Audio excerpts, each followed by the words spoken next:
It took like a few taps for me to finally feel it.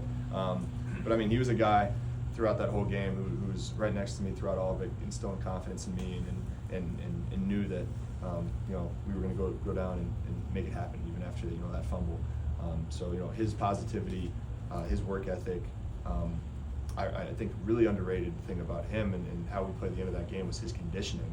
I think that those 2-minute drives, he looked like the most well-oiled player out on that field. I think where lots of other guys in the defense were dragging around. For him to be able to get the ball in space and get those checkdowns and net screens, a few catches there in huge situations and getting out of bounds and sprinting.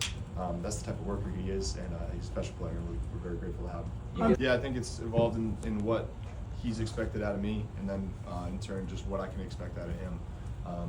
And when I first started playing, it was very black and white. I think like he's a guy when he has developed a chemistry with his quarterback that he's able to do things that puts himself in a better position to succeed. But it can be a little different, and that could scare like a rookie quarterback. So that's something I'm just working through with him and understanding the different kind of variations that could happen with the different routes he's running.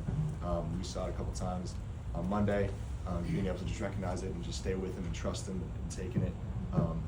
And then continuing to understand, how we're seeing coverages. Like there was a third down the other night where, sure, he might have been the last read in the coverage, but I got to really know, like, it's this coverage. If this player does this, I can move on and I can find him earlier and get us a first down, opposed to checking it down and putting it away. So it's been a point of emphasis going back to even starting last week. Obviously, needed to take the coaching points a little better, but I need to make sure that I know that I'm not putting my body in harm's way. Because my best ability is my availability, and I have to know that. Did Jalen Ramsey